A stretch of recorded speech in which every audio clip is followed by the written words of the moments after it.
Get caught in a net with Annette.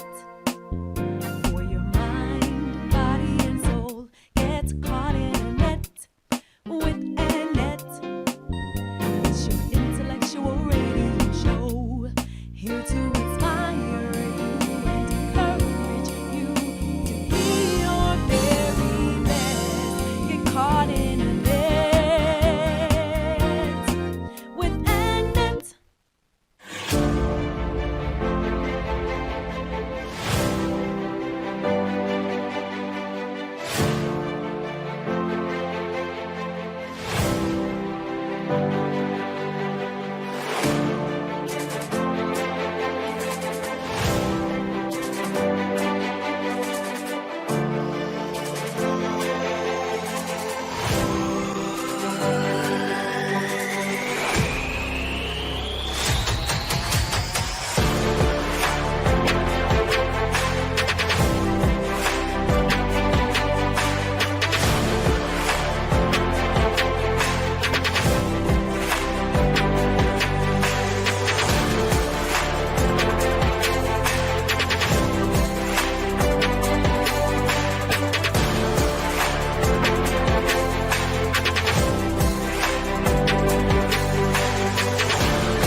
You are now tuned in to Mind, Body, and Soul with Annette, where your hosts, Annette Harris, analyze intriguing life questions and concerns, such as, do Christians suffer from mental illness? Have you wondered why they act abnormal? Or you may ask, what is really going on in their minds? Do you need Annette? Well, keep listening for a biblical understanding of the psychology of the mind. Hey guys, welcome to another wonderful session of Mind, Body, and Soul with Annette, sponsored by GetcaughtinANet Incorporated. This is your host, Annette Harris. Thank you so much for joining us on tonight.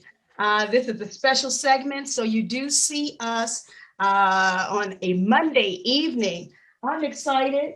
I hope you guys are, because it is going to be an awesome segment on tonight. Now we're setting things up, and let me make sure that, Apostle, do you have it on? I don't know why it's saying, doing something weird on me now, making sure that the live feed is still up.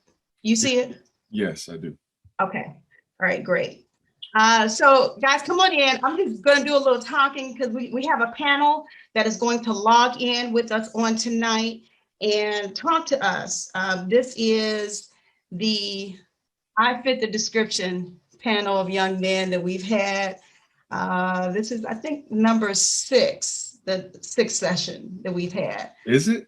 Yeah, we started last year, and I kind of felt led to ask these individuals to come in and talk, and simply because, and I've said it a number of times, a lot of times we don't hear from our Black men. We don't. And especially with everything that's been happening and going on, as I stated, we started last year, and it seemed like everything was happening last year in the world, if you will. So I wanted to hear from them.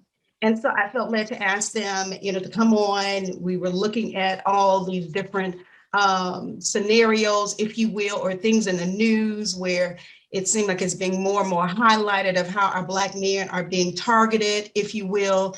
And it's a shame. So sometimes our Black men do not get a chance to speak out.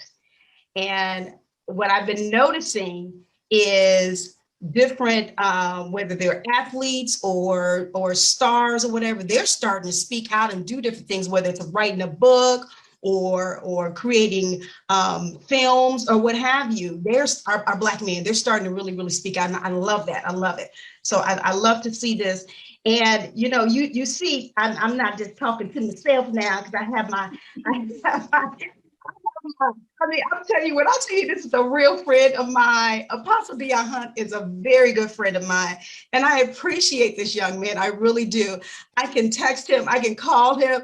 Apostle, can you slide it in your schedule? And I don't know if he don't want to tell me no sometimes. I don't even want to know. I don't want to know.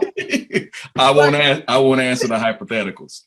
When he said yes to come on and co-host with me, I appreciate it, and I'm so grateful because, I love to hear his point of view on different things. And of course, he's a man.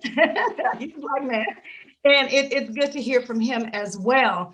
So this session tonight, I got this together really at the last minute. He knows as well. And so my panelists, they're going to come in, they have to rearrange their schedule. Apostle, I was laughing because I was thinking, last year when we started, everybody had time because we were on lockdown. Yeah. And we were home. Yeah. Well, I'm still home. I don't know what everybody else doing. But anyway, we were home. And so, the schedules and everything were a little bit more clearer last year. And, so it was kind of easier to get to everybody. But, these are young men who are married. They have children. Baseball seasons, whatever has started up, and different. They have different things that they're doing with their family. So I do not take it lightly when they are able to come on and be a part with us. So they're starting to log on in, and I'll let them get themselves set up and with their video camera and everything as well.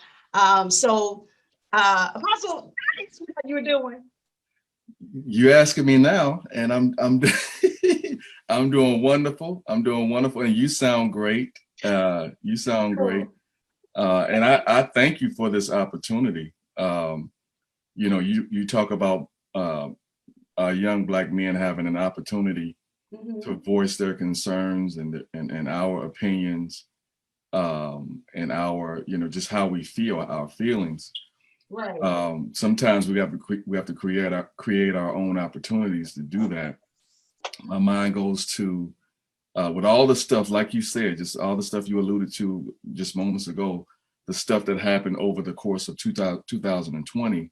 Yes. But even before that, I remember when LeBron James was trying to speak out about certain things, and he was told to shut up and dribble. You know what I mean? And because, when we speak out, we're speaking out from a place of hurt and frustration and concern. And so it may come out a certain way, and rightly so. And so it's just good, though, to hear from us, from men such as this panel, the guys on this panel. I have the utmost respect for these guys, these young guys, intelligent, articulate, spiritual, family men. And so they have a lot to say, and I'm always blessed when I'm a part of this panel, always blessed. Oh, well, thank you for saying that.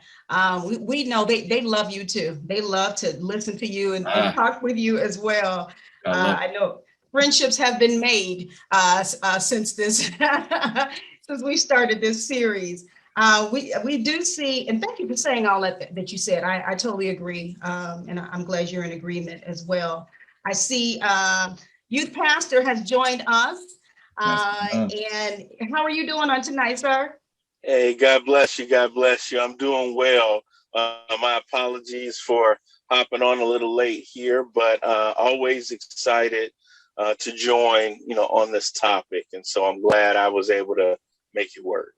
Well, I'm so glad. When I tell you that's one of the busiest men in the history of whatever he is, indeed, my goodness. He has been, but he's been so instrumental, especially at our church. He's the youth pastor at our church, but he's been instrumental in getting a lot of things accomplished since we've been, this little shutdown, the pandemic or whatever, instrumental in helping us getting back into the church. He does so much. So I was totally honored that he was able to swing some things to be with us on tonight. So thank you for joining us. I see our photojournalist and producers in the house. Michael, how are you feeling on tonight? I'm good. How's everybody? Wonderful. Good. And I think he's probably running in from off work as well. But it's good. Yeah. We're gonna hop on in here, and let me make sure. And I apologize, you guys that are on Facebook Live. Please go ahead and make sure you click that share button. We're here, of course, on my Facebook page, GetcaughtinANet, Annette Getcaughtin ANet, and then my producer Earl Winfrey. Shout out to you. Thank you for placing this live feed on YouTube. You can hear it on YouTube now. If you go to YouTube and type in GetcaughtinANet, you will hear it at the end of the session. We will upload the video portion as well. So that's what we are doing on tonight. And I do see a few people. Let's see, Janetta Franklin, Trenda Fry. Those are the only names that I see, but it does not match the number that's on here. So you guys just throw in some hellos or something so I can recognize your name. But that's a good thing, though. That's a good thing. Also, I'm sorry, we're also live on my Instagram page as well. So I do, and I don't know how I can do this. I do see some people have joined over there. Let me see if I can manage this a little bit better. Instagram, thank you for joining us on tonight. We do appreciate it. We are going to talk. Hey, Karen, thanks for coming in. And Buddy Gill, we appreciate you as well. Okay, I fit the description. This is the sixth session in this series, should I say. We know that since we've met last, that the Chauvin verdict came in. And as many of you probably saw on my post, a lot of us we were literally waiting with bated breath that day. We knew, the news said, okay, the verdict is going to come down at this hour. I think it was like 3:30 or something that day, or something, somewhere around there. And we were like, I know a number of people were we kind of like waiting at the TV, or waiting to hear. And it's like, guys, it was so crazy to me because, okay, yeah, we were waiting to hear, but then it was sad that we had to literally hold our breath, if you will, quote unquote, hold our breath, wait to see, are they really going to convict him? Are they really going to hand down a guilty verdict? That we literally had to be like that. A family member called me. They were like, I want to be on the phone with you when the verdict comes in. It was like, you kind of, what I'm saying? It was almost like you were hoping, wishing, and waiting, but you really did not know what was going to happen. In your mind, in our mind, a lot of our minds, it could have gone either way because we've seen this before. We've seen it before, and then of course riots and everything happened. So this is what the basis of the show is tonight, talking about after the verdict. And then we just kind of want to, talk, ask some questions and get you guys' thoughts on it. And you that are listening to us, definitely please put in your thoughts, your opinions on the subject tonight. If you have questions for the panelists, please make sure that you throw it in there. We will definitely make sure that we read them. So, Apostle, I'm going to throw the ball in your court, if you don't mind. You know how to catch? You know how to catch?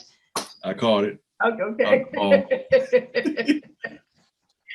So let's just start off with our questions that we have for our panelists, and we'll start with these that are here with us now, and then just get this conversation started.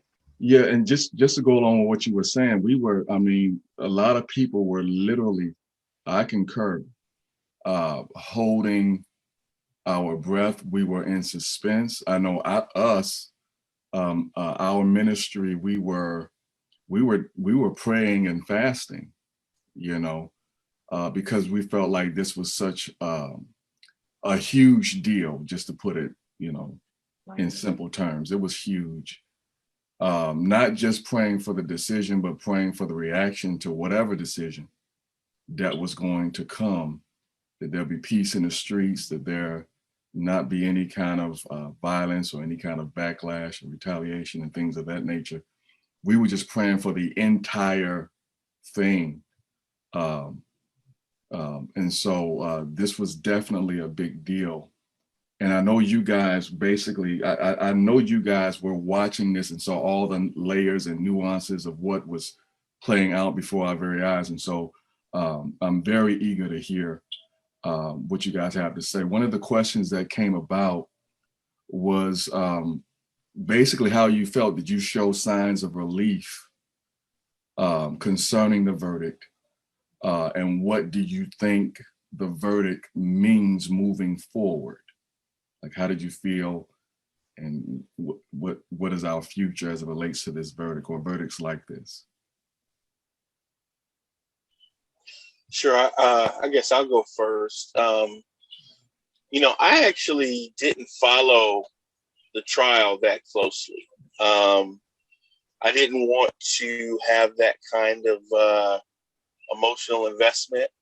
And to be completely honest, we had all seen the video, so I didn't need to see all the testimonies and this and that.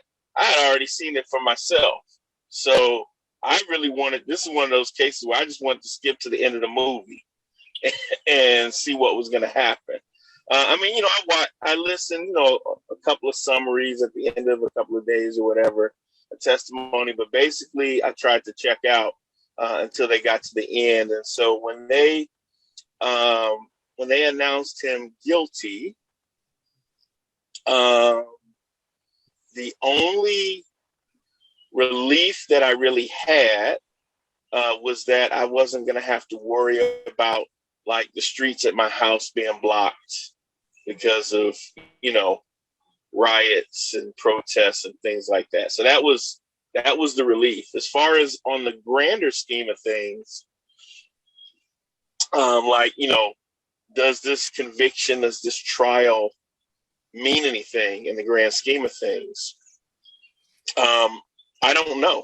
I really, quite honestly, I still say no, it doesn't.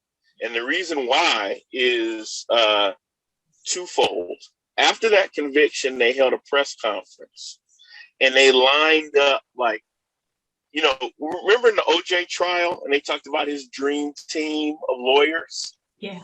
They had a dream team of prosecutors.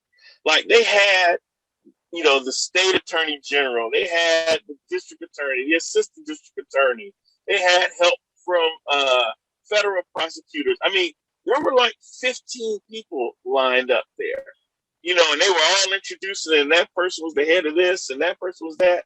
And I'm like, if it took this many prosecutors to find one man guilty who we all watched on the video, then they're not, the next time somebody gets shot, are they going to have 15 prosecutors? Are they going to stop everything and bring in outside help and do all of if it takes that to get the one person, then that doesn't tell me anything's changed.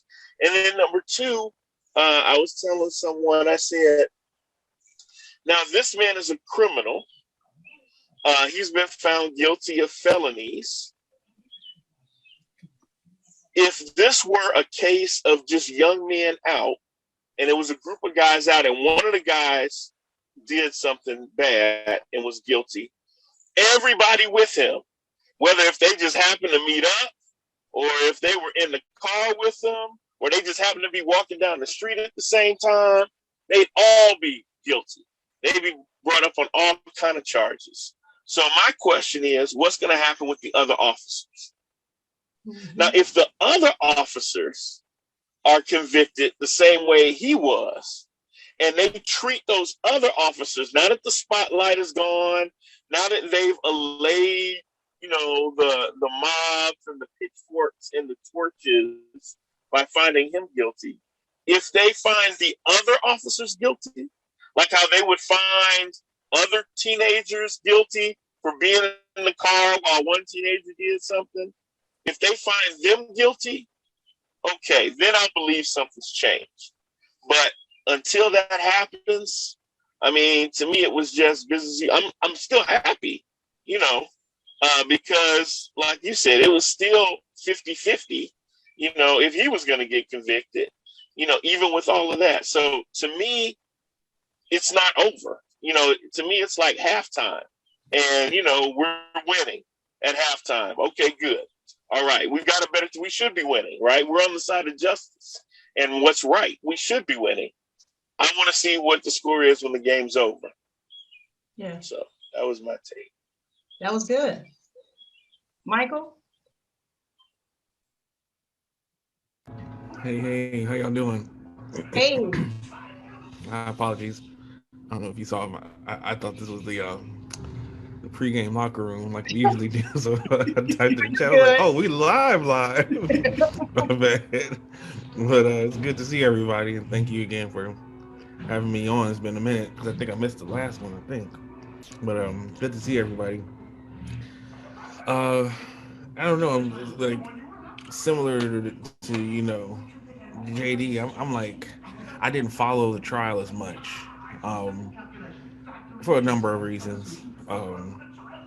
But once I saw the outcome, and the verdict was being reached, it's such a quick turnaround and all that. My brother and I were in an editing session finishing up a documentary project, and like we're in the editing suite with our assistant editors and all that, and we literally shut down everything. When the TV was muted, we was like, yo, let's take a break, let's pause this and turn the volume up. I mean, it was literally like an OJ moment. I was like, what, 4, 5, 6 years old, OJ, but I vividly remember my parents sitting in front of the TV when that verdict came down. This is like a generational thing, you know what I'm saying? Similarly. And to hear the guilty verdict and to see his face, there is always, I guess, a sense of relief, but I don't know if there was the real satisfaction there. And I heard some of the early commentary, talking about how kind of similarly, what was already said before, like, it took all of this for an obvious open and shut case, for something that was obvious. It took all of this. You still had a lot of pushback. You still had a lot of conspiracy theories from those on the right, basically saying the jury was pressured, saying all types of, other things. And then, even since then, you kind of mentioned what they're gonna do with other officers. We kind of already see they moved the trial, pushed it back to February of next year now. Not even like wanting to strike while the iron is hot, so to speak.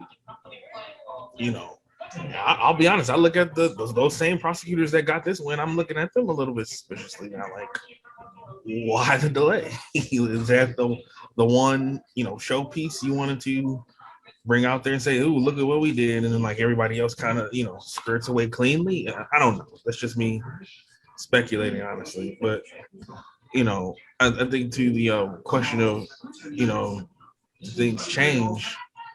There's no real concrete.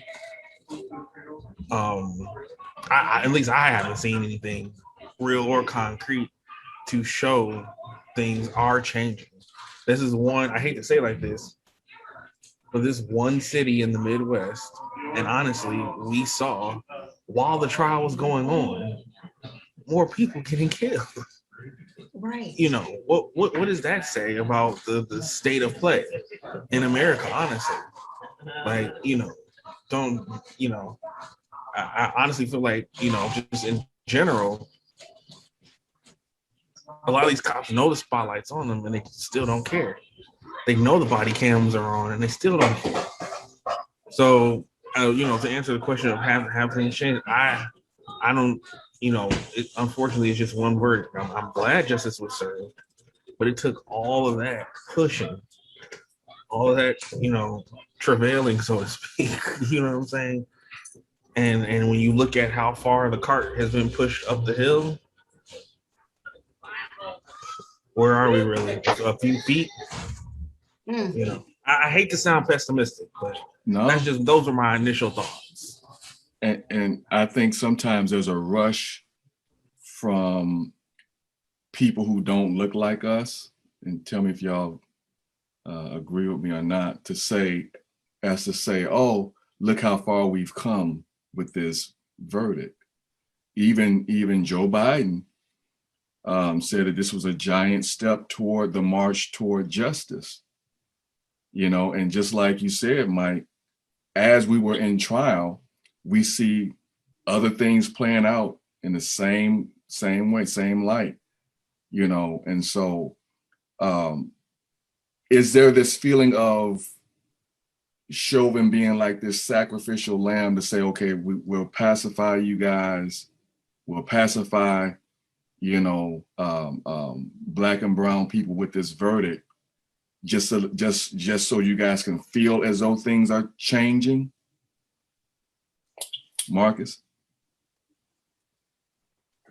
I think that was my sentiments, like, as I was even thinking about it. Like, this is the scapegoat that's being used, and then to see, to Mike's point, this being delayed to a whole nother, 9 months from now, that definitely shows, the change is like, I can't say that it is here. I want to say that this was just a showpiece to say, hey, we're getting it done. But to Mike's point, down the street, something's still going on, so it's like the change is definitely not here.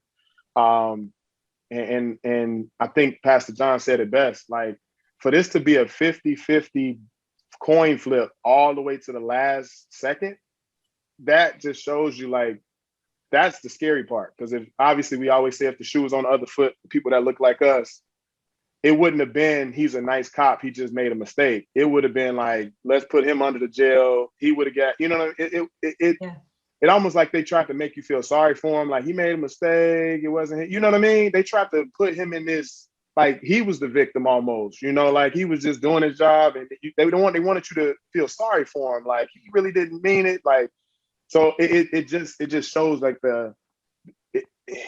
it's not here. It's not here. It's not here. And I think it was more of a scapegoat. Let's pacify and let's see if we can get it done. And like Pastor John also said, they usually, take everybody in that same circle and they charge them as such. And I'm not even sure we're going to get that. Wow. That's some good stuff. You all were bringing a very good point. I just want to throw this in because you're right. The killings were still going on even as the trial was going on. Like you said, you walk outside the courthouse, basically, and there was another killing. And it's just a shame. So no, it does not seem like anything's changing. It does almost seem like, yeah, we're at halftime, we're winning, but what's going to happen after halftime? Cornelius, thanks for joining us. Thanks for joining us, Marcus. Appreciate that response. I don't know if you're able, Cornelius, while you are here, to say anything to what we were just talking about. Did you hear everything with the questions or the conversation that was going on? Do you want to make a comment now?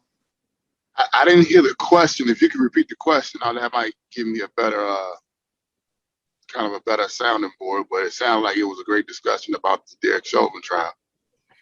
Yeah, we were talking about the actual verdict. Do you feel like it was something that was basically like a pacifying thing to us as Black and brown Americans, as to say, look, hold your horses, we're trying to do something here, but keep in mind, just to keep it in context, while this verdict is being read and while this trial is going on, the problem at hand is still happening in the streets.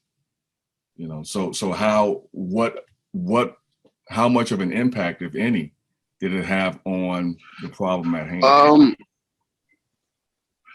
I mean, you know, this is like I've always said, this is a systemic problem. I mean, this is not something that's going to be dealt with overnight.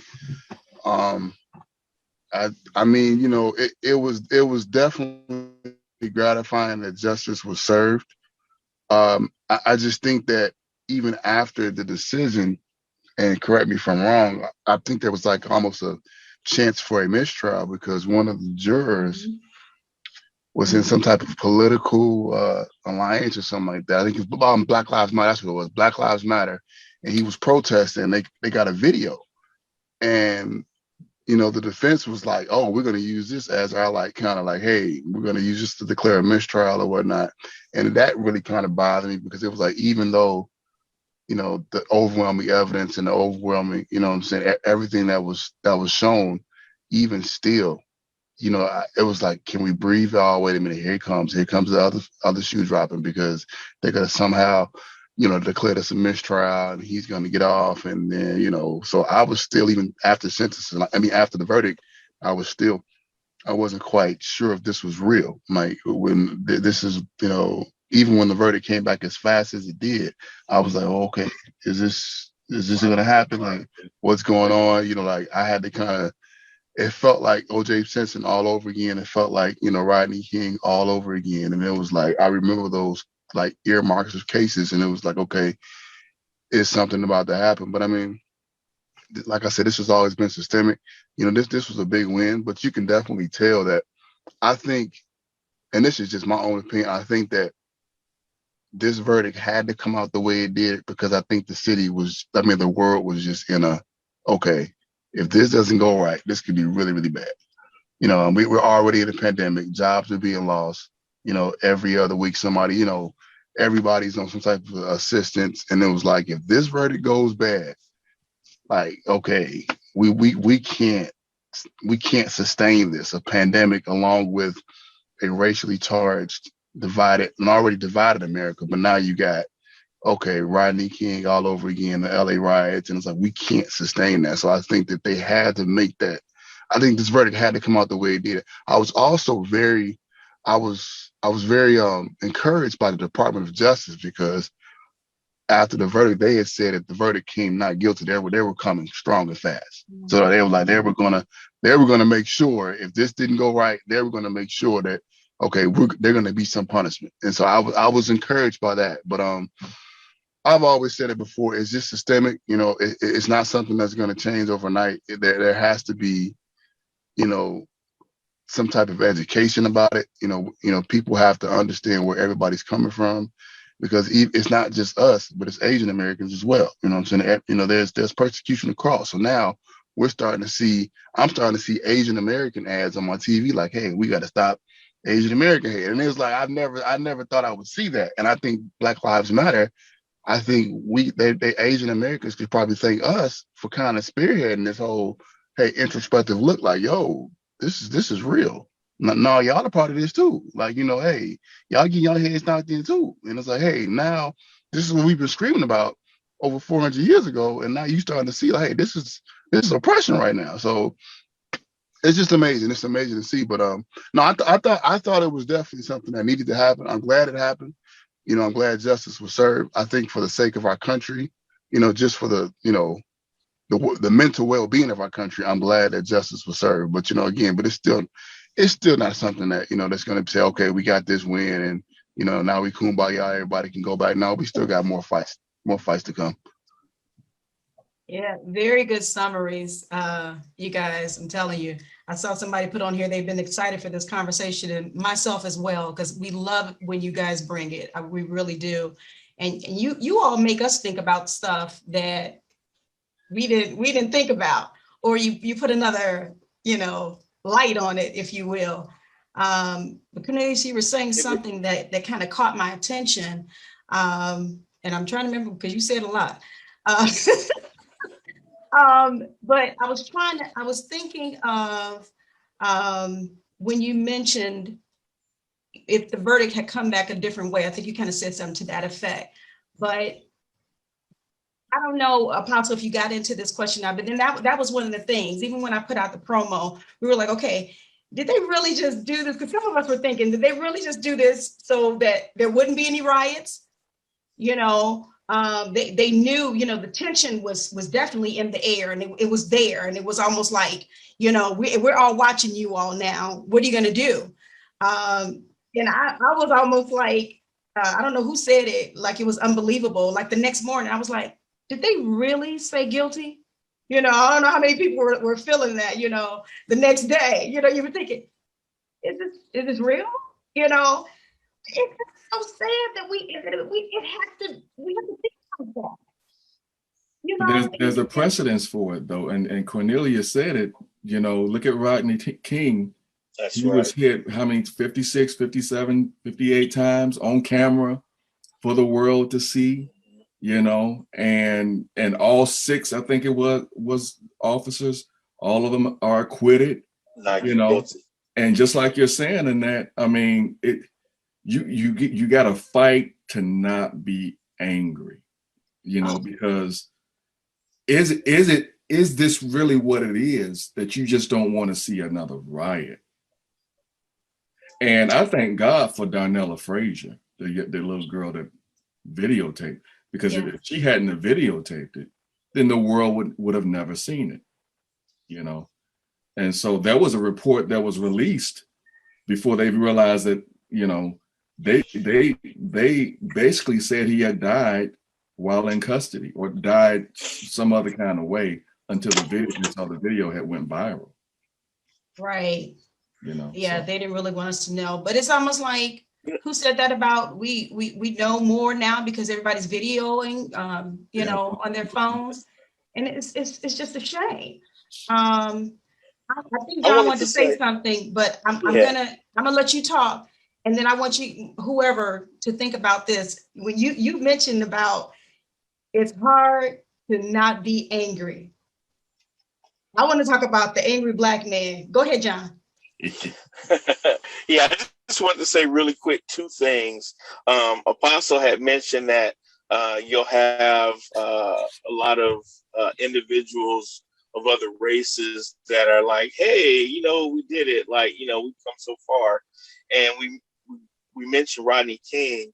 And what I wanted to say is this is one of those cases where I believe it was Malcolm X's, you know, statement applies, where, you know, if somebody takes a knife and they put it in your back, whatever it is, 4 inches, and then they pull it out 2 inches, you don't say, oh, great, you fixed it. It's a little bit better. We're taking steps. It doesn't work till you get the knife all the way out of my back and then treat the wound that you created. And so this is one of those cases where, like I said, I mean, yes, Rodney, it wasn't Rodney King. So yes, it's better. But we're not there yet. And then the second thing I was going to say really briefly is that, you know, everything that happened this summer and everybody knew the climate, and Cornelius said it right. It wasn't just when Rodney King and everybody was found not guilty, it was just Watts that burned, right? And then you had the gentleman who got pulled out of the truck, who was beaten, you know, to within an inch of his life, right? And then the jury had to find those young men not guilty because they had found the 6 officers not guilty, right? But in this case, the whole world would have burned if they would have found him not guilty. And so the jurors that are on the panel, no matter what they're doing, and they're sequestered and they're safe and they're all of that, they know the world that they left when they walked into that room. And I think they understood that given all of this evidence, you know, we couldn't have a global Rodney King response. So, you know, that's all I want to say. Wow. That's good stuff. Good stuff right there. You guys here on Facebook Live, I'm trying to watch Instagram too. We appreciate you guys for joining us. We do have the audio portion on YouTube. If you're just not joining us, this is the 6th session of the I Fit the Description series. that we have had. We started last year with these young men. So if you're just now joining us, that's what you're listening to. And tonight's topic is after the verdict. We're discussing after the Chauvin verdict, if you will. And they have been enlightening us on a number of things on tonight. Someone said something earlier about the possible mistrial that they wanted to they threw out because of one juror, and he wasn't at a Black Lives Matter rally, if you will. He was at the ML King rally. So it wasn't for Black Lives Matter, but I think he had on a Black Lives Matter shirt. I believe, if somebody can correct me with that. So it wasn't that he was going around, because, you know, when they ask you questions and you're trying to get on the jury, that's one of the things they want to make sure that you weren't involved in that, right? So they're trying to say that he was involved in it, but it really wasn't. He really wasn't. So I see that's probably why that didn't go any further, because I haven't heard anything else about that. But yeah, it's a shame that they were trying to grasp at any and everything to try and make it and they tried to use the Biden comments too, right? You know, you have the rights was trying to say that Biden tampered when they supported a president who literally was threatening witnesses in his own trial, and they didn't consider that tampering. But Biden, in a comment in a press release, when he wasn't even on the jury, he wasn't the one who was on trial, who the jury was supposed to be sequestered anyway, makes a comment, and they think they can use that as another way to get a mistrial. Especially when Maxine Waters spoke out. Yes. Waters, and that got the judge involved, and he actually he felt the need to make a statement directed toward her, you know, kind of veiled, but still, it just lets you know that certain wheels were turning, trying to see how to delegitimize the verdict. That's right. Before it was even read. Yeah. Good girl. Well, Maxine Waters' statement too was it was out there. She should have maybe, you know, tweaked that a little bit. But that's a whole Maxine, yeah, Maxine. She been in the game too long for all of that. But that's a different show. Now y'all know Auntie Maxine. You know, Maxine just gonna say what's on her mind. I'm not saying that everything is right, but Lindsay, he had on March on Washington, right? That's right. Anniversary that mentioned Black Lives Matter. That's right. So it wasn't actually a Black Lives Matter rally. Darius is on here preaching, saying Ecclesiastes 7:7. Surely oppression maketh a wise man mad. Uh-oh. Watch out now, Darius. Okay. Speaking of mad, I said I wanted to talk about an angry Black man. I'm sure you all have heard that terminology, angry Black woman, and how we are labeled, when Black women are labeled with our expressions. And if we want a job or something, and maybe we say something back, and then, oh, this is just an angry Black woman. Have you all heard the terminology, the angry Black man? Okay, let's talk about it. Come on, who's that? Michael or Marcus? Whoever want to start with that. I've definitely heard of the angry Black woman. I was gonna say I haven't. No offense, but I haven't heard the man as much. But I guess we can get angry too. I don't know. So you're talking about in the context of not just the Chauvin trial, but in general? Yeah. I don't know. It's interesting. We were actually just talking about it today on one of our recording sessions. It's just, I don't know. Just anger and rage in general, I feel like something we as a community need to really figure out. And maybe that means, I don't know, group therapy, something. Like, I really feel like if we learn how to channel some of that energy into positive means, we can go so much further than we are right now. Yeah. That's just my quick thoughts on it. Because a lot of what you see, I'm no expert. I'm not trying to, diagnose or anything like that. But I would say that a lot of what you see is pent up anger, pent up frustration, whether it be at the system, whether it be at family members, young black boys. You hear about black. That's one recent hashtag I really appreciated that was going around the internet was hashtag Black Boy Joy. You know what I'm saying? Because it's rare that you see us smiling in pictures, or they're always trying to portray us mad, sad, downtrodden, angry. So I don't know. It's something that I feel like if we channel it properly, we can be so much further along.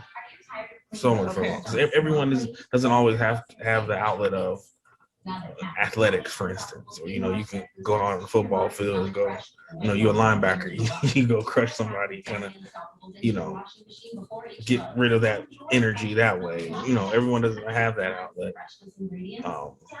Some people, on the artistic side, can channel certain emotions through music and performance and so forth and so on. But Right. what about everyone else? I don't know.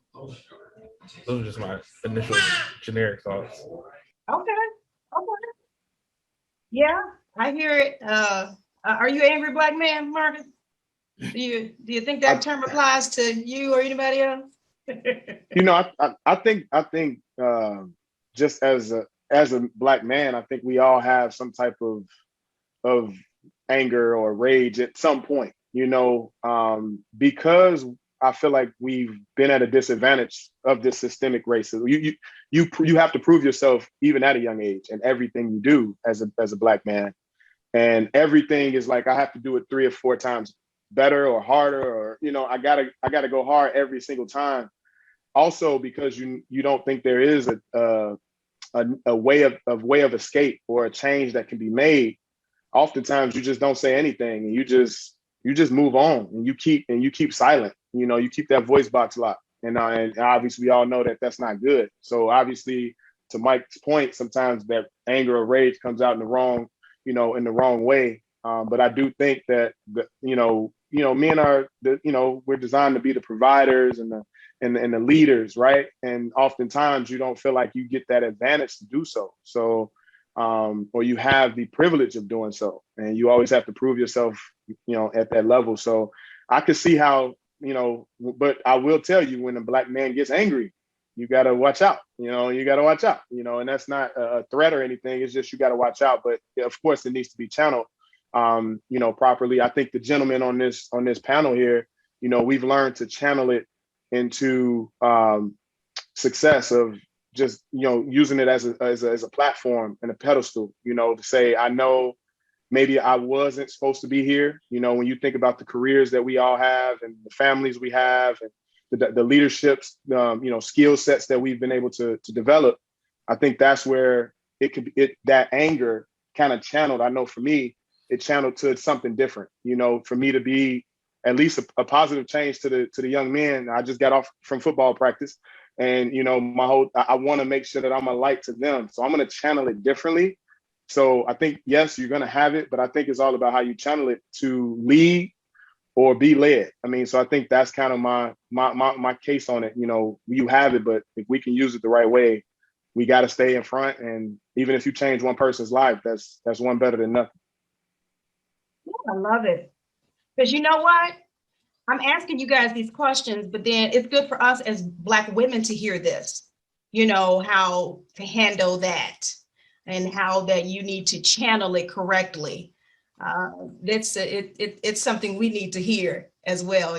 Go ahead, Apostle. I see you about to jump in. Just like I hear Black women say, the burden of having to always phrase something the right way or respond the proper way. We saw it during the debates with the vice presidential debates, how she had to respond in the right tone and in the right way.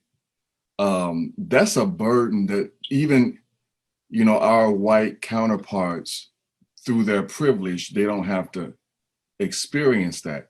And it's kind of a gaslighting thing. We kind of live in this realm of gaslighting, where if I point out the many ways that you're causing oppression, and systematic and systemic racism. And if I point out the fact that you beat me over the head and it's unjust, then I'm angry. I'm in a rage. James Baldwin said it, to be a Black man in America and to be relatively conscious is to be in a rage almost all of the time. Yes. And so just our consciousness and our awareness of what's not fair and the courage to speak out about it, now we get labeled as being angry and mad, and that in itself makes me angry and mad. That's right. I was gonna say the James Baldwin quote too, and that man left the country. I mean, where he was. I mean, he had to go, and it's that quote is so powerful because he just said, if you're just relatively conscious, just a little bit, if you just a little woke, you know what I'm saying? If you just pay a little attention, then it's like being in a state of rage almost all the time. Just pay a little bit of attention. That's it, just a little bit, and then you take that, and then you talk about being a angry Black man. Then of course we look at these situations. I mean, I'm 6'2", you know what I'm saying? I'm 3 spins. I don't have to do much to look like a big angry Black man. If I just scour my face, somebody might call the police, right? This is being angry can actually cause you to lose your life on just regular things. You know what I'm saying? You see, videos of, this lady or that person angry and yelling about they don't want to wear their mask and they've got their rights and this and that. You let somebody who looked like me, 6'2" like me, yell and scream and cuss and raise my voice like that, and that will be the last time you all see me breathing, because somebody will call the police, and them police they're not gonna wait to see if I had a reason to be upset. You know what I'm saying? That and that, of course, that has its history, and it goes back to slavery and the dehumanization of the color and the race, and and all of that. But I think the other thing as Christian men that we always have to look at is the Bible says to be angry and sin not. And so that's where it's okay to be angry. The other brother, he already, posted the other scripture. It's not, being angry isn't the problem. It's what you do with that anger. How do you use it? How do you focus it? How does it drive you? How do you find a way? And then let's be honest, it's not fair that we always have to try to be perfect in our anger while other people can, behave however, in their privilege. But we still have to control. We're still responsible for what we do in our own bodies as Christians. So we still have to, even if everybody else does wrong. And I tell my boys this, and it's not just about this, but things in general. I was just telling my son, he was going to practice, and we were on time. And he was like, "Why we got to be on time? Everybody else is late. This ain't about everybody else. Your coach told you to be there at such and such a time, so we're going to be there at such and such a time. Now, if everybody else is late and everybody else come whenever," I said, "that's them." I said, "You have to do what you're supposed to do." And, and I just believe that if we hold ourselves to the standard that God has for us, it'll take care of some things. So, I have to throw that in. That's a good answer. Is it always easy to do? Oh, no. Oh, absolutely not. I mean, yeah, let's be real. It's not always easy to do. But that's what we're aiming for. That's what we want to shoot for. Because when we are able to do it, it lends that much more weight and power to when we do speak and we do choose to act. if I can be power under control, that old message, meekness isn't weakness, but it's power under control. If I can take that power and if I can keep it under control, and I can take things that technically I shouldn't have to take, that I'm well within my rights to respond in whatever way I see fit. But if I can take that power and if I can keep that power under control, when I choose to release that power, it's going to have a whole lot more impact. If you're driving down the street and there's construction on that street and there's a jackhammer and there's, hammering and there's noise and there's sirens and all this chaos is going on, and somebody yells or lets out a loud explosion, you're not going to notice it because it's just a part of all the background noise and chaos. But if it's quiet and it's peaceful, and then you set off a loud yell, or then you set off an explosion, then you set off, something that breaks out, it's going to catch everybody's attention. And so sometimes, we should choose when we want to let those things out and how we let those things out so that we can maximize the effect. Yeah. If I could just, the only thing it just kind of counters though, because I totally agree with Pastor John. It's almost like a balancing act with us. Like if you want to be humble, passive, and kind of be quiet and then speak, you don't get a turn. So sometimes you have to. So it's a balancing act because you do want to, kind of play the lane, but sometimes, if you don't speak up, you'll get passed up. And I think, so I guess it depends on the scenario you're in, everything you approach differently, but, and obviously I'm speaking on many different terms, corporate America and church, whatever the case may be. But I know for sure, if you wait, you'll get passed up. And then sometimes they know that oftentimes we're going to be a little bit more passive because we're trying to fit that into that crowd or group. So sometimes they don't expect us to kind of shut them down sometimes, and you have to. So I think that anger does have to rear its head at times in certain venues, not all the time, to Pastor John's point, but it has to rear its head because you got to show them like, no, I'm more than capable, or I can do this, if not better, So I think at times it has to rear its head for sure. So you got to balance it and just know when to strike. But do you guys? I agree with that 100%. Yeah, I didn't want to infer that. Yeah, you keep it down. Like, if there's a choice between being quiet and saying it the wrong way because you don't know how to say it the right way, then you got to say it whichever way you can. Everybody isn't gifted with the wordsmithing and the timing and how to do whatever. You got to do whatever. It's just, if you can, there's a way that you can do things. And, especially in the corporate world, you can make a space to have that impact, but you can still do it in a way, that is attention grabbing without being unseemly. I'll put it that way. But do what you got to do, though. Hey, do what you got to do. Wow. Let me throw this in here. I was thinking there was this movie, and I cannot remember the name of it. I know Tandy Newton was the wife. I don't know if any of you remember this. Did somebody say, "Oh"? Was it Good Deeds? I think so. Well, they were stopped by the police, her and the husband. Mm-hmm. Tyler Perry was her husband? No, he wasn't the husband. It was somebody. Oh, no. You might be talking about oh yeah, Tandy was in that other one. She wasn't Good Deeds, but this was another movie. And well, he'll probably think of the name of it. But the scene was, I believe they were on their way home from a party or something. Crash. And what was it? Crash? Yeah. Yes.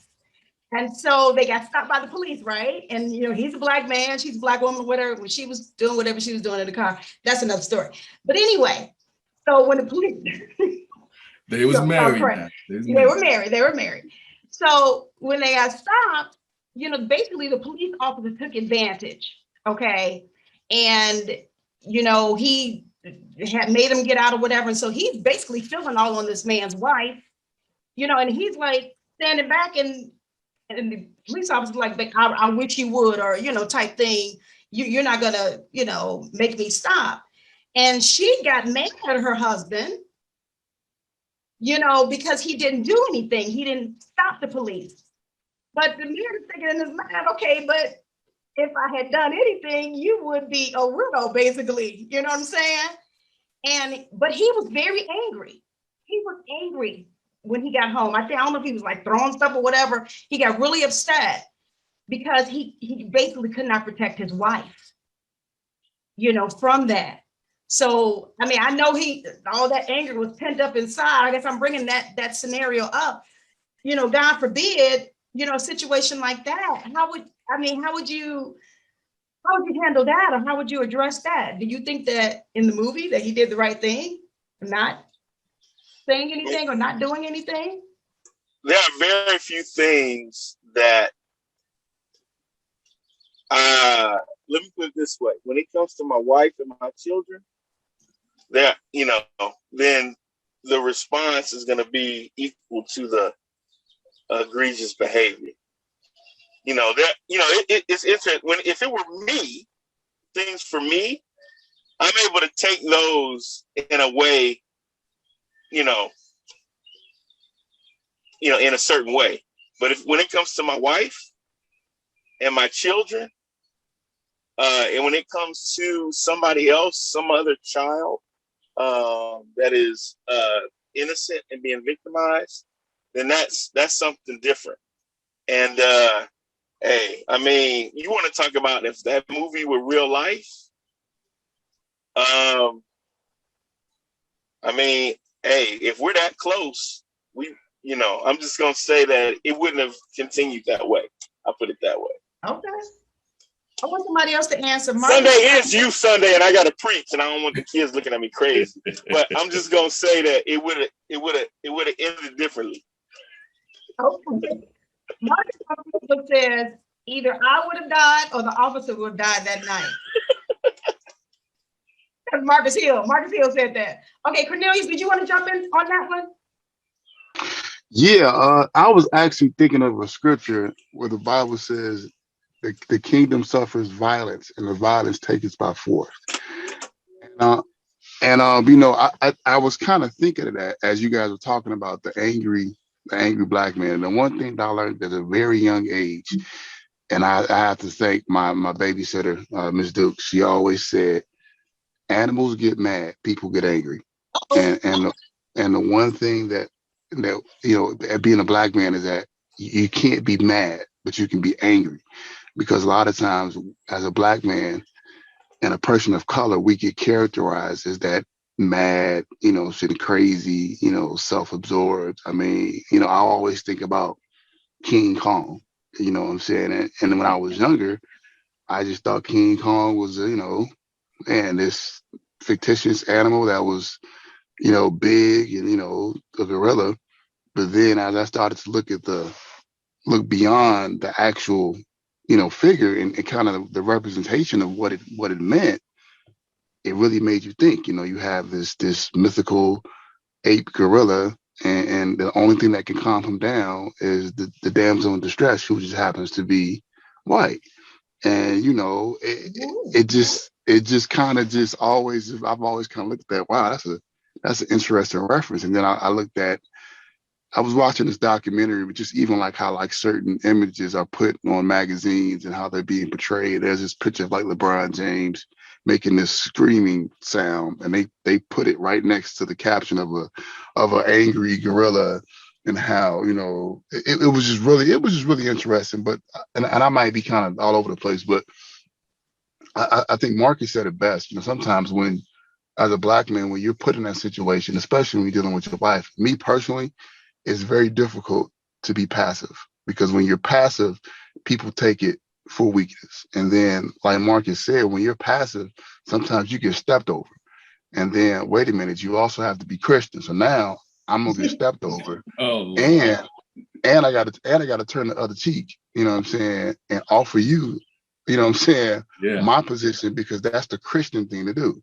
So now I got to be Christian, I got to turn the other cheek, and then I got to go home and have self-respect and hope that my family has the same self-respect, because I have to practice these principles of denying myself or dying, you know what I'm saying, so somebody else can get ahead, because in the long run I'm gonna be better.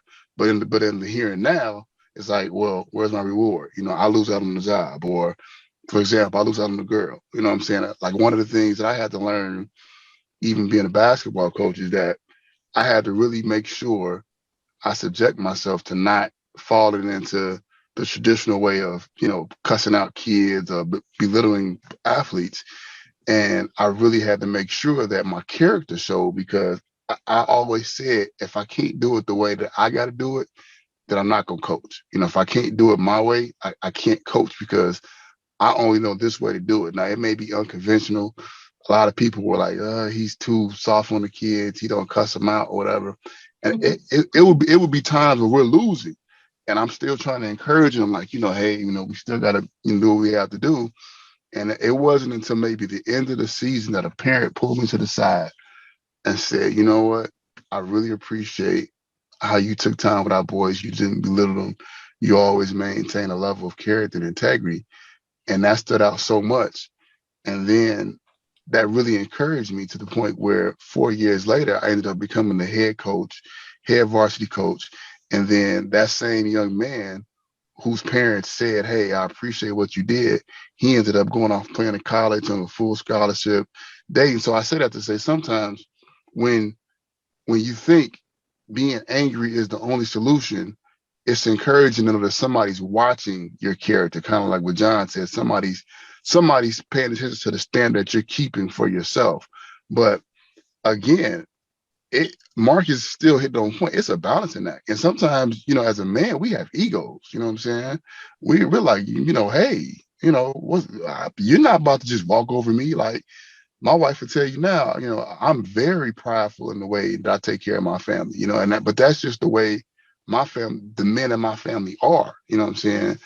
We don't like our families looking, you know, below and beneath. We'll go without and we'll lack, but not the mother of our children, not our children. So one thing she had to learn was that I didn't realize how prideful you were in your family. And that was something that she had to get used to, because I was like, no, you're not going to just do it this way, because I don't want you to be misrepresented, because you represent the family. So the angry black man is definitely something that we struggle with. But I mean, you got to think how we got here was violent. You know what I'm saying? You know what I mean?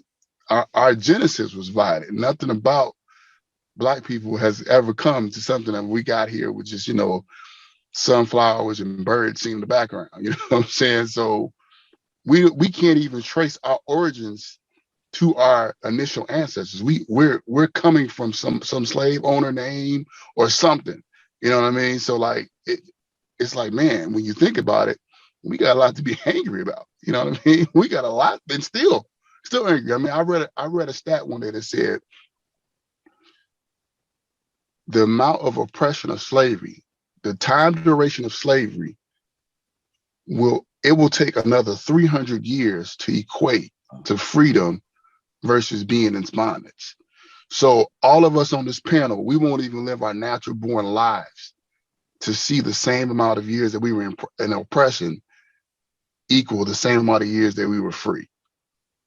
So think about that. You know what I mean? I mean, that's something to be angry about. I mean, that's just It is. know. It really is. You bring up great points, and I'm going to throw this in there. I'm glad you talked about, you know, going back to the genesis, if you will, because you think about it, in slavery. I mean, what I just described in that movie Crash wasn't anything different, because our black men had their women taken away from them. Basically, you know, the massa would take them, rape them, impregnate them, and he couldn't do anything. You know, emasculating him. And I think somebody threw that in the comments as well. So yeah, you're right. It does go back to the beginning. Brandy said here, I believe that officers violating the wife was more about emasculate her black husband. and showing him as weak in front of her, way more than it was about copying and enjoying the feel. Yeah, I would agree with that. Shannon says here, and with King Kong, they took him from his native home and enslaved him. He was fine until they started messing with him. And you know, when you start talking about King Kong, you talk about the only thing that can calm him down was the white woman. Did she turn into a Karen? Uh-oh. Man, Um, hey, Annette, you know another great I'm another great, it's kind of, I don't want to say it's a documentary, but if anybody had a chance to watch the series Them on Amazon Prime, it really it's out there. So if you haven't seen it, it's very out there. I'm just gonna say it's out there. But when you look beyond the cinematic parts of it, it really encapsulates that whole angry Black man trying to come up, trying to do better for his family.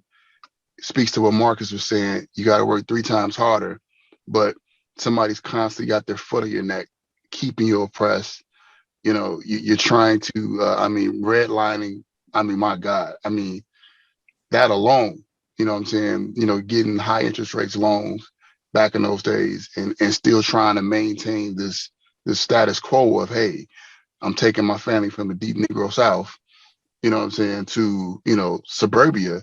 But it's a really, it's out there, but it really speaks to the pressures that Black men had to deal with in that 1960s, era.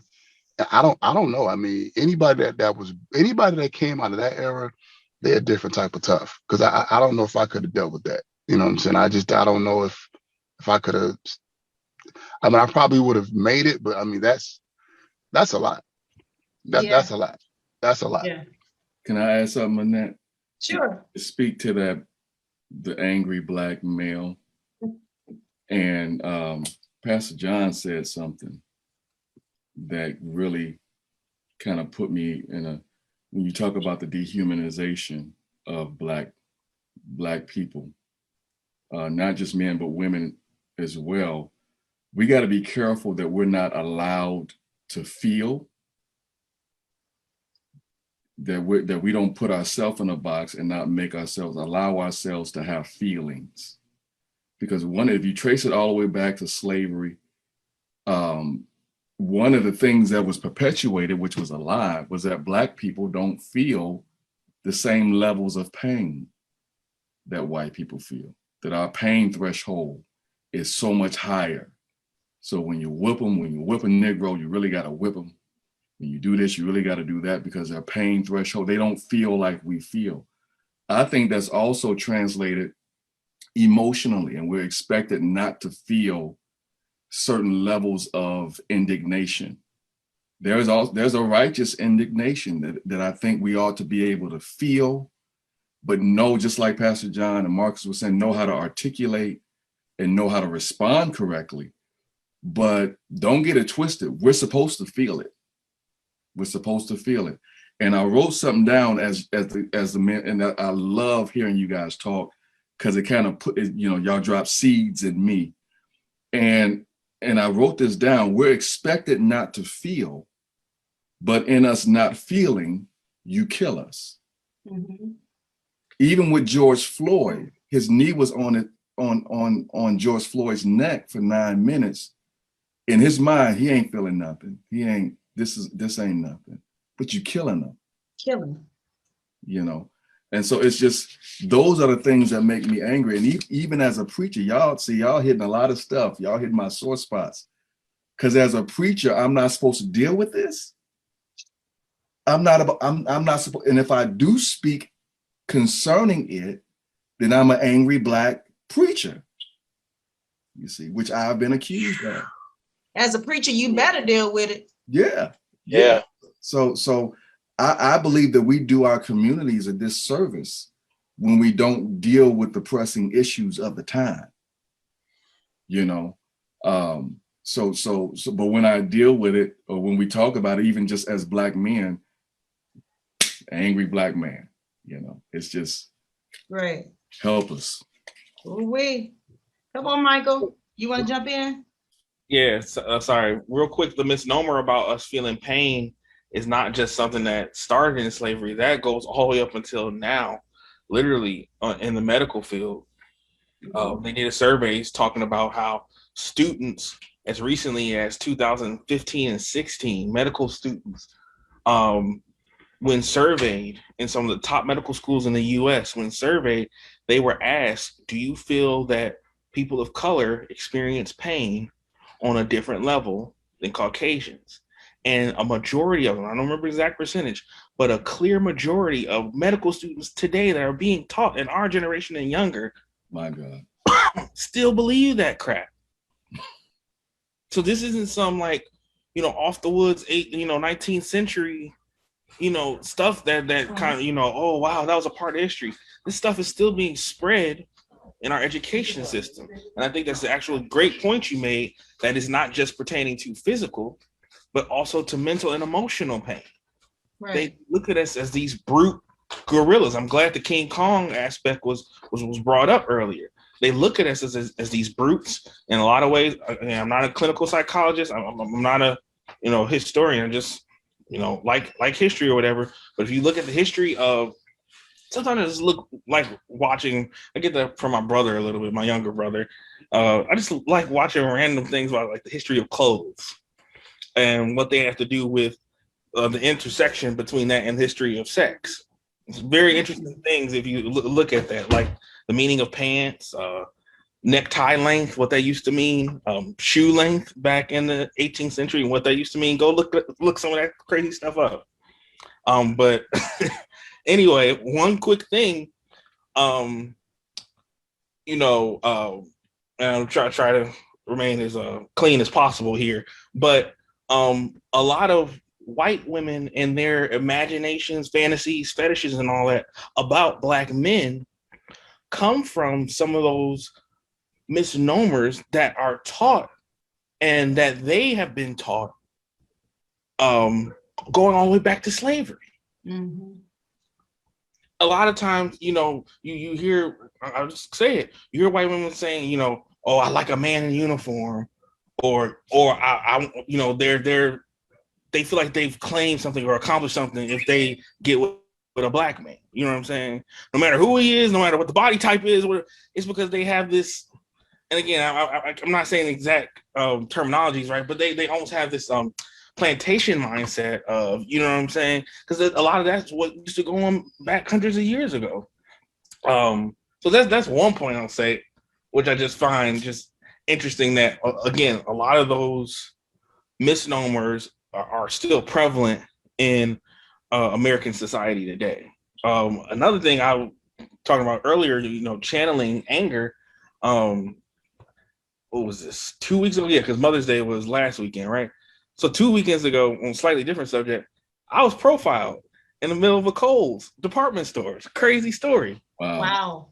By some Indian people. And here's the interesting part about it. I won't do the whole story, but the interesting part is I came into that crossroad. How where do I go with this? Like, do I go on the angry Mike side, or do I go passive Mike side? Like, I was trying to be nice the whole weekend, getting stuff set up for the wife, and want to celebrate her, and I'm letting people over in traffic. Like, I'm chilling, listening to my jazz. Like, I'm just having fun this weekend. It was a nice weekend. You know what I'm saying? I'm chilling. And so I'm at the Kohl's because we all went. And that was like our first big shopping trip in a while, because we just been ordering everything online the past year or whatever. So we Kohl's does the Kohl's Cash, where they'll give you a percentage back. So usually it's like a week. You can't use it at least for a week in advance or whatever. But this time they gave me Kohl's Cash and they said it starts tomorrow. So that was the Saturday before Mother's Day.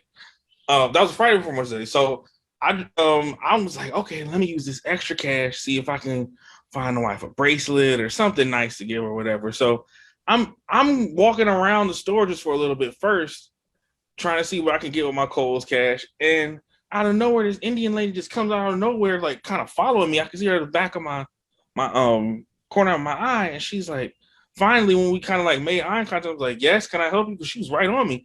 She was like, sir, do you want to sign up for your credit card? I was wondering, do you want to sign up for it now? Like, since when do they chase you around asking, do you want to sign up for a store? They usually ask you that at the register when you're about to spend a couple $100. You sure you don't want to put this on a Kohl's charge? So it was crazy because I'm like, why is she asking? And she kept persisting. Like, she kept persisting. Are you sure, sir? Are you sure? And so finally, I just gave her some, like, I mean, it was partially true, but it was a BS excuse. I was like, you know what? I'm trying to close on a house really, really soon. And my financial advisor told me I don't need to open up any more accounts. So please, I'm good. But that was after her 5th time asking me. So long story short, I'm in the jewelry section trying to look and see if they have any Mother's Day specials. The first Indian guy at the register, I'm waiting, standing in front of him. He doesn't acknowledge me for like 10 seconds. And finally he looks up. He's like, oh, no. I don't work here. I don't work here. I don't work in this section. Go to her. I'm like, just shoos me away. Like, okay, whatever. And then the next, so I go to the next register, was an older Indian lady. And once she gets done with the customer in front of me, she's not even fully finished with her. She shoos me away and says, there's no wait in the main aisle over there. Go over there. Go. And I'm looking across the aisle behind her. It's a white woman and her teenage daughter literally putting their stuff on the counter, and she's shooing me away so she can go help them. Ooh. I look behind me at the first guy I just talked to 2 minutes ago. He's now helping a white man. He just told me his register was closed and he doesn't work there. So now in this moment, do I go Mother's Day, Mike? Do I go Southside, Mike? Like, and I'll admit, I wasn't looking the most professional.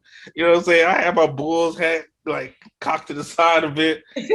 I'm wearing my jeans, you know, just I was chilling, man. I wasn't in, you know, a polo or anything like that.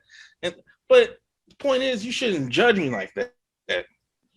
And she's like, well, you didn't have anything in your hand. I said, excuse me, ma'am. I said, you didn't have anything in your hand. She told me you don't have anything in your hand. I said, now I have something right here in my hand from your section. I said, you all wouldn't even let me pay for this at the main aisle. You will require that I would pay for it here, obviously, because it's jewelry or whatever. I said, plus I had a question here. I said, but fine, go ahead to your preferred customers across the way. I'll go talk to your manager.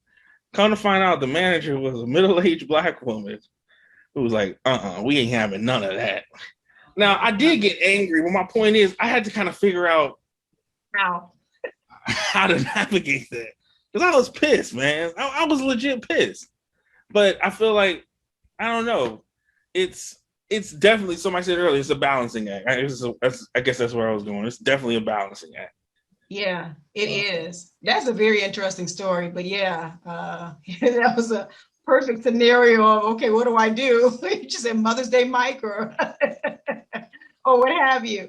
Marcus, I want to get to you real quick. We are welcoming in Josh. He is a newly how do I say it? He's a new police officer, but I was just saying he was newly inducted police officer. Thank you. Newly inducted police officer in the South Suburbs. So we're grateful. We want to congratulations. And he wanted to come in on this conversation. But let me hop real quick to Marcus, and then we're going to see if Josh can come in on this conversation as well. So I'm going to share something that I know we talk about the angry Black man, but I think it was the disadvantages too that we had. So, I mean, I don't know if many of you guys follow the NFL draft that just came up, but it just happened in April, and not one draft out of 259 draft picks came from an HBCU. Not one out of 259 draft picks. Yeah, out of 259 draft picks, not one. They can get to the league, but they got to go in as free agents. They got to sign and try to make, but no team literally picked up anybody from the NFL to the NFL draft. And obviously, when you think about we got the talent. The talent's there, and I can see that they're really trying to open up the HBCU stream, kind of pipeline.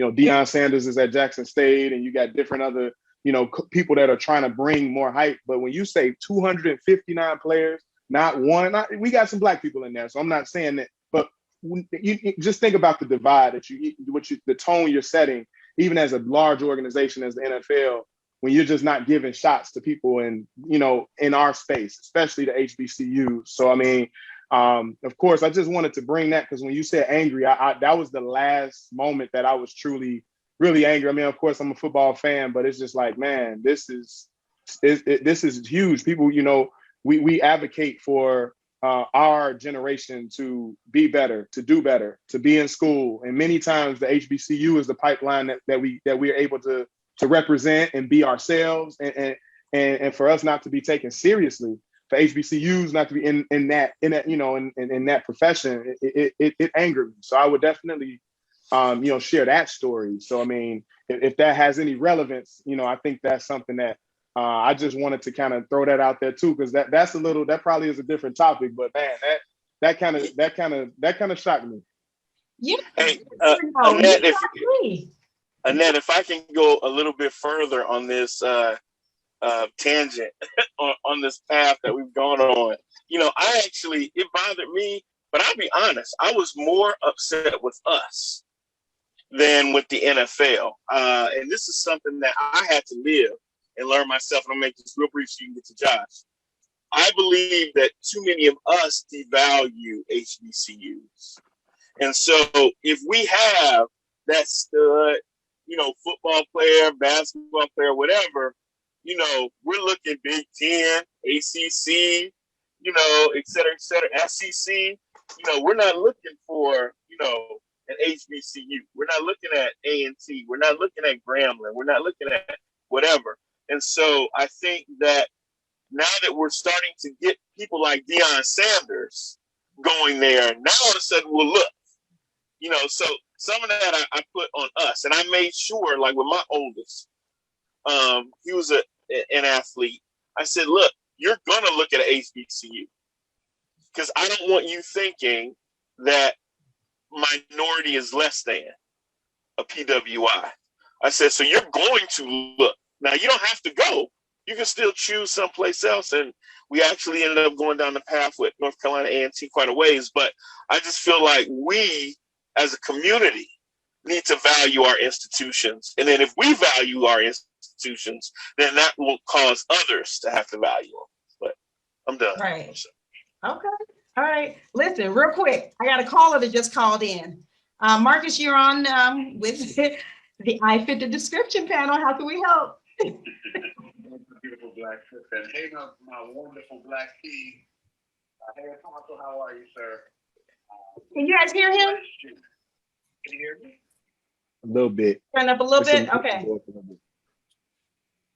Here, let me make sure hang on. Let me make sure you're on speaker here. Okay. Go ahead. So, this is a question I've been trying to figure out for the longest. How, as a black man, so it's hard not to be a black man and angry in America. It's if you're not angry and a black man in America, you're asleep.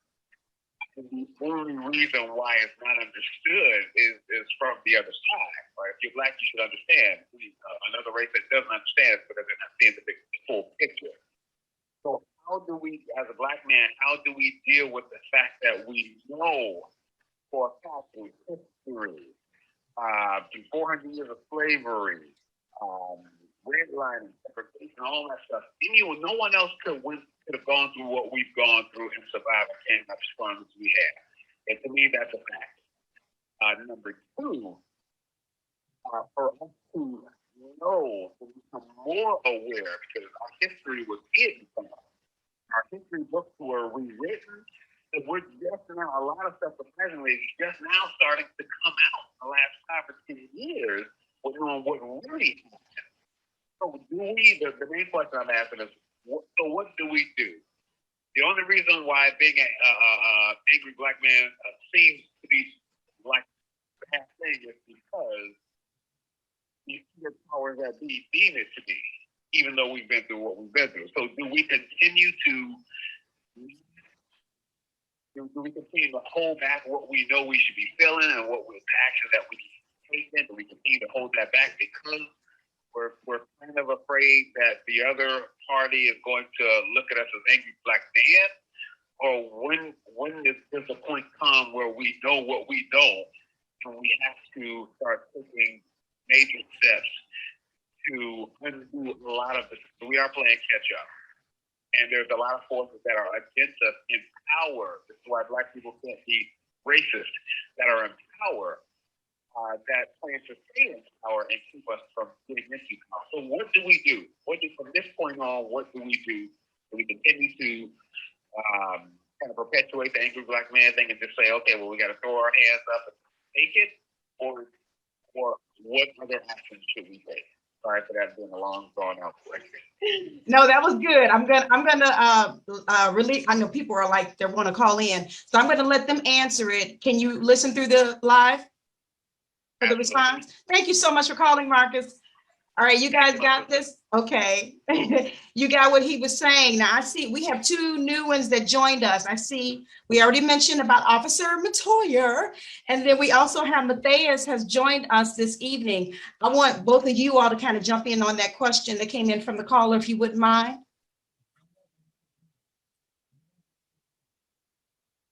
Let everybody go at once. Go ahead, Josh. Hey, everybody. Hey. So first, I'm excited to be on the show. I literally just texted Miss Annette like 10 minutes ago, and I was like, oh, I got to get on this show. It was kind of hard to hear him over the phone. It was like breaking up a little bit. But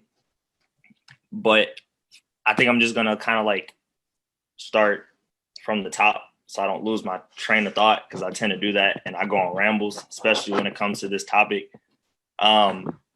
So like Miss Annette and Apostle said, so yeah, I just graduated the academy in October, the police academy. So I'm brand new police officer, which a lot of people's like a lot, and I've gotten this a lot, where it's like, how are you this new and you're commenting on it already? And I guess it's kind of when I want to start from, and my experience as an African-American police officer so far.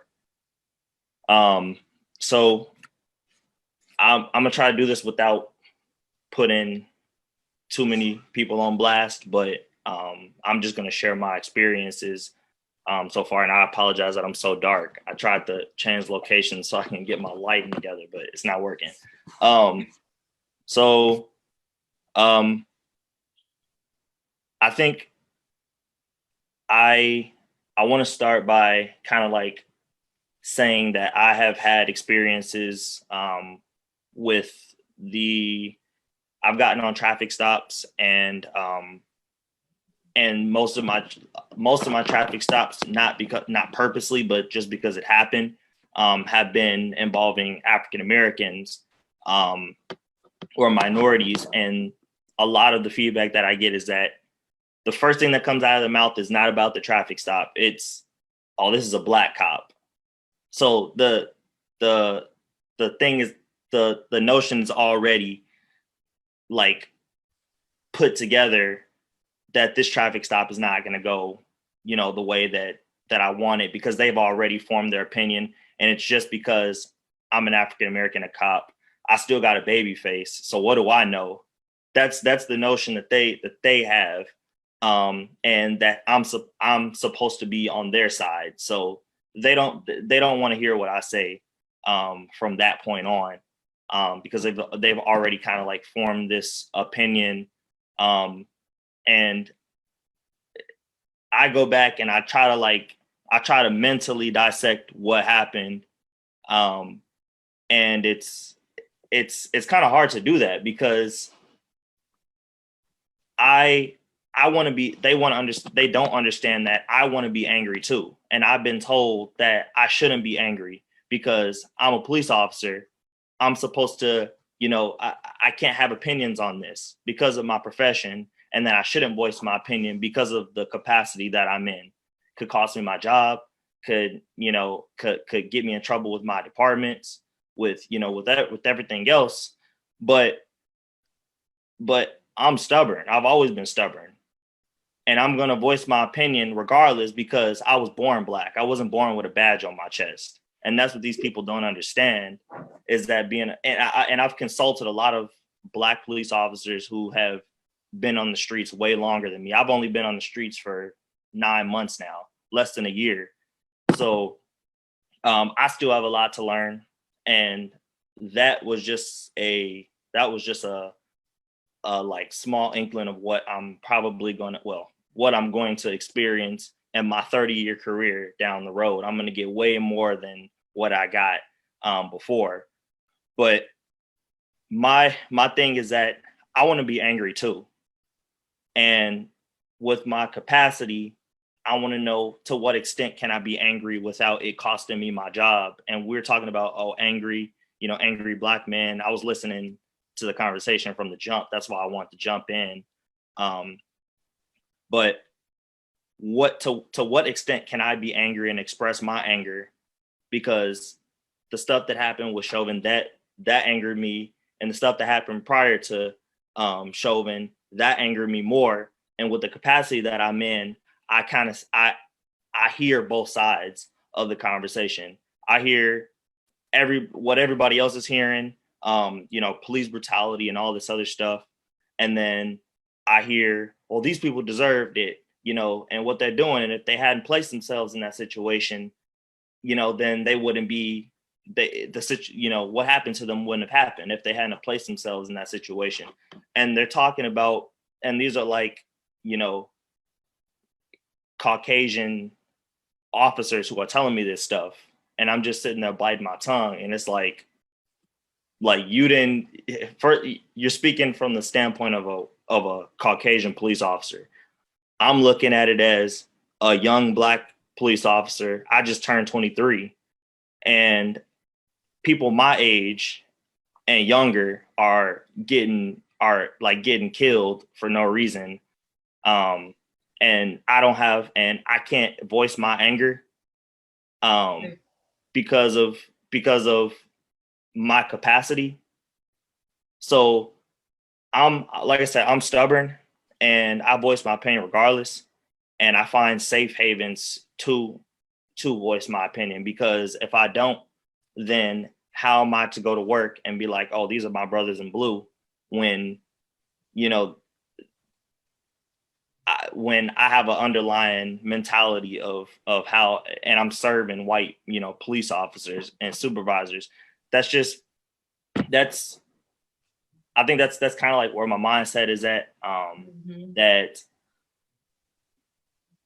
people who, and if I get pulled over, they don't see that I'm a police officer. They just see that I'm a young Black man. I go about a traffic stop the same way that any other person, would handle a traffic stop. I'm Black. I keep my hands up because they don't see. And most of the time I'm armed when I'm off duty. So when, and when cops see that, they freak out. And I'm a Black man with a gun. That's what I am when I get pulled over. So that's just, I wanted everybody to see kind of like, and you guys just get an insight of the other side and my experience as a young African-American police officer so far, just kind of like speaking on both sides of the spectrum as a law enforcement officer and a young African-American male. Like I kind of like, where's the line? That's kind of like where I'm trying to say. So. Okay. Well, that's good. You share some great stuff. Listen, I want to do this real quick. I want to make sure that I hear from Mathais. I got a couple other people that are hanging in the wings. I do have some of my panelists that do have to jump off. So I understand that. We get that. We appreciate you for joining us on tonight. Mathais, can I hear from you?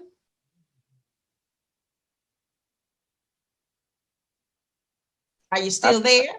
How's everybody doing? Can you hear me? You're kind of breaking a little bit. Can you hear me? Let's try it again. Are you there? I'm is that better? It's a little bit. Let's try it. Let's try it.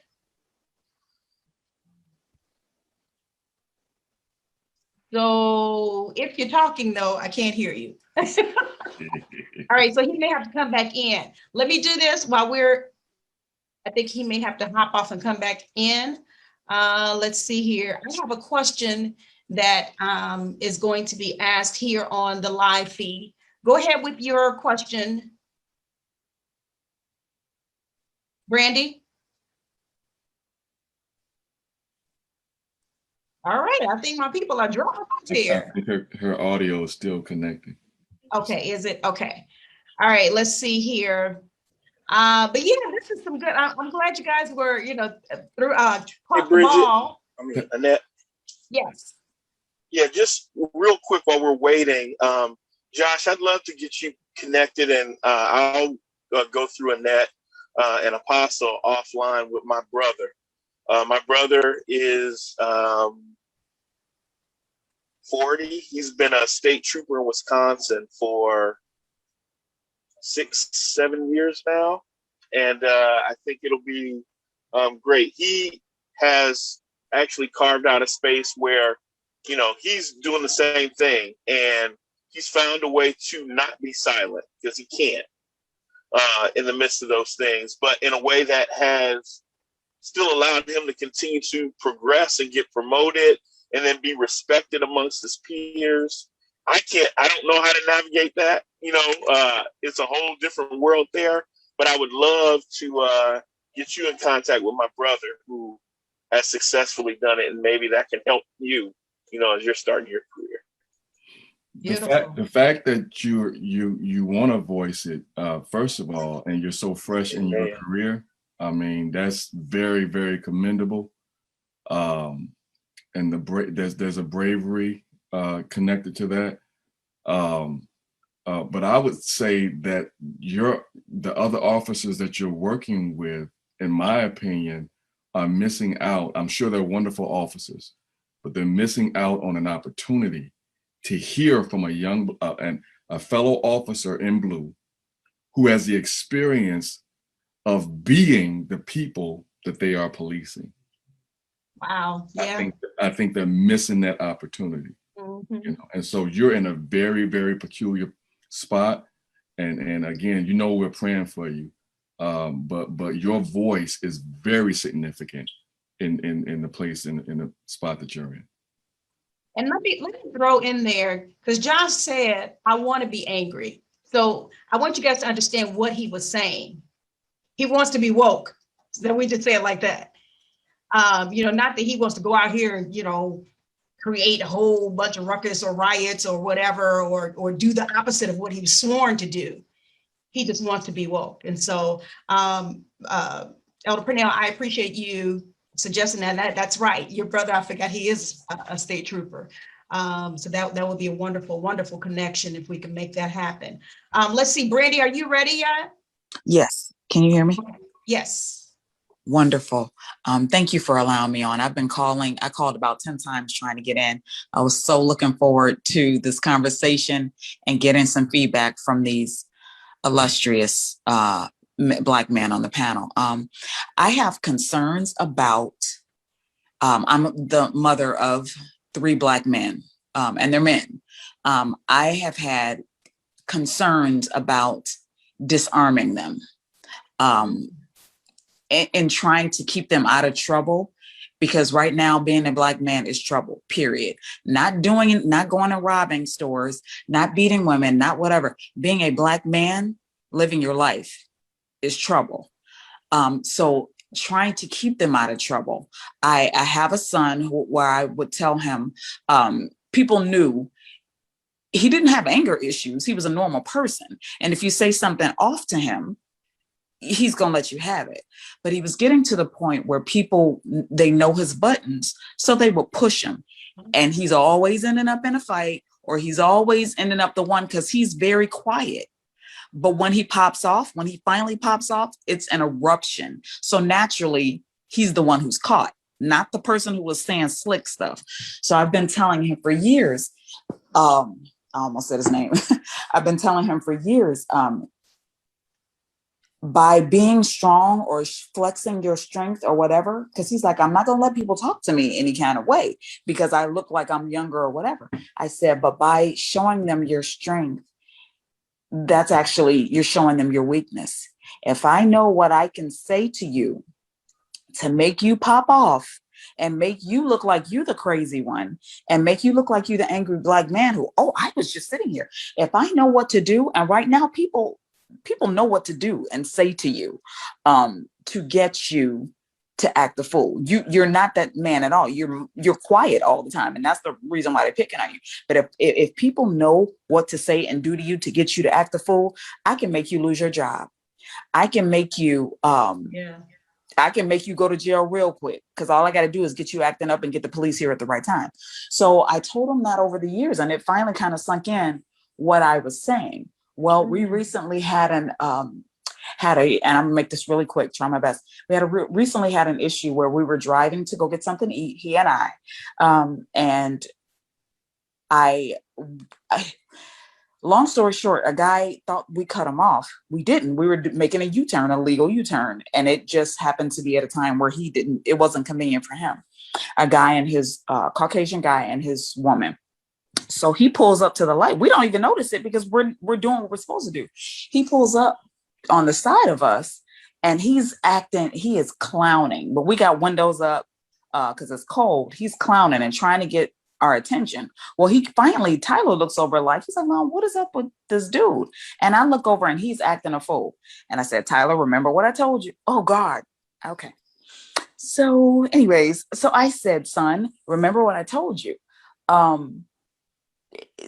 He's just trying to get you to act a fool. He said, you're absolutely right. I'm gonna sit here and I'm gonna ignore him.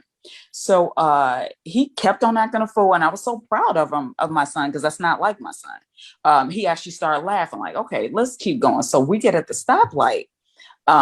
He rolls down the window and calls him the one word that black men can't. And then he says something about me. So that's a done deal. He says something threatening about me. That's a done deal. So the car wasn't even stopped. He jumped out the car. The guy jumped out the car because he thought he was dealing with a kid. But when this kid mopped him up, and I had to come and protect this man from my son. Now I'm talking about, we in the middle of the streets. We're stopped at a stoplight. We're holding up traffic, and my son is letting them have it. And I have to protect him and jump in the middle of him. So even then I'm like, sweetie, come on, you made your point. Let's get back in the car. Because now this is a dangerous situation. He's gotten you out of your car. Now this was pre-Trump era. So people weren't as crazy and openly crazy as they were now. I don't know what would happen now. Would people jump out their cars and call themselves assisting? I don't know how it would go today, but this was pre-Trump. So people just sat in their cars and honked their horns a little bit. But other than that, they just sat there and waited for us to get done because we were the first ones in line. But even in that, I said, I'm in between you. If this person has a knife, they can stab me. Now you tearing them down, yes, but this could easily go differently. So my question is, this man is defending himself. My child is defending himself. My grown man is defending himself. Also, you said, what about my mom? Not even the N, because the N word, I don't even feel like that man said that with his chest. I felt like he wasn't getting a reaction. I don't even feel like he felt that. I honestly don't. I can't explain it. You kind of know the folks that say it all the time and the folks that kind of, let me try this. I don't even feel like I felt like he wasn't getting a reaction, but he said, this is a black man. He's ignoring me. I know the one word that's going to get him. So my question is, as a young black man, am I disarming my young men by telling them, you can't react to this? You have to remain calm. I'm not going to, first of all, I don't want my young men to remain calm. I don't want them to be, what is it? Munich? Is that what it is? I don't want to turn my sons into, what are the men who have no organs back in the Bible days? Eunuchs. A eunuch. I don't want to Yeah. turn my sons into eunuchs. I want them to be the proud Black men that they have earned themselves to be. But I also don't want them streets know what to say to a Black man to get him off. They know what to say, and they know how fast the police will get here to see you acting a fool. They'll never see what I did to you, but I can get the police here to get you locked up. So how, as a mother, am I supposed to, how should I have reacted after that situation? After everything got calmed down, we left, because I was looking at his woman. Now, here's the thing. I'm telling him, don't fight, stop. However, had his woman jumped out that car, she was going to catch it from me. We were all going to be in the streets brawling. So how am I as a mother supposed to guide them? Now they're men now. So all I can do is advise. I'm out of the raising stage, but how are Black men supposed to react? You want me to take a first stab at it, Apostle? What I'm gonna do, I'm gonna defer to the fathers. So yeah, that's a great question. I got something to say Thank too, you but go so ahead, much. Okay. So I have 3 boys as well, and they're all teenagers. So I'm still in the raising stage. A couple of things. Number one, I believe that we have to understand that there's a difference between standing up for yourselves and what I refer to as toxic masculinity. If somebody is yelling and saying words, especially if I'm in a car and they're in another car, there is, like, that person means nothing to me. They're not worth my time. They're not worth who I am. They can say and do whatever. There is no, eventually I'm going to drive away. There is no disrespect in terms of, yes, they're trying to make a scene and they're trying to get me to come out and do things. I can respond verbally. I can say things back. I can troll them, pull out my cell phone and record them and laugh, and then post them on social media and put them on blast, right? I mean, there are other things that I can do where I don't feel like I have to let my fists solve my problems. So getting angry, number one, is okay. It's how it motivates you. And then number two, some things shouldn't get you angry, because then you're empowering, you're giving somebody else power and control over you. And so what I tell my sons now, if we're walking down the street and there's a threatening presence, that's very different. If that man and his woman followed you home and you got out of your car in your driveway and he got out of his car, that's something different. Like, I'm not talking about, those situations. I'm just talking about verbal in passing, things like that. Then I have to understand this person has no power. There's something broken with them. And I can't try to fix their brokenness without me also becoming broken. So I would just say that those are the types of things, situations like that, telling them to ignore, that's not emasculating. That's not having them be less than. Now, if he were to step to him on the street, like if he were to actually step to him, then that's something totally different. Then, hey, stand your ground. You know what I'm saying? You handle your business. But in a verbal situation, in your career, if you're my boss, if you're my coworker, and you're coming at me, speaking to me unseemly, I don't have to accept that. I get to speak back and then follow the appropriate process to address it. I don't have to be weak, just because I'm under control. And I think that's the biggest thing. Sometimes people think just because I'm under control means that I'm weak. I can still be effective in addressing it and still be a man and make sure that my business gets handled. Go ahead, Apostle. Excellent, excellent. And I was just to add to that, I have avoided so many fights in my life because I was taught to avoid. Now, when someone invades my personal space, that's a different story. And I fooled a whole lot of people growing up by trying to avoid it first. I did. But then when you invade my personal space, you're gonna catch these hands. So I think that there is strength, and just to go along with what Pastor John was saying, which was excellent, the strength is not in the lashing out, but the strength is in the proper response. How do I respond properly in this moment? And it could be that in this moment that I ignore. It could be in this moment, the wise thing to do is that I just walk away or just laugh, point and laugh, you know, show them how out of control they are, you know.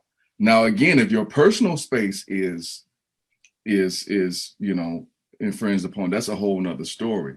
And then the other thing that I want to add to this, as Black parents, parents of Black children, boys and girls, we're living in a day and age now where, well, we've been in this day and age where our number one parenting tip is, it ought to be to tell them, show them how to get home safe.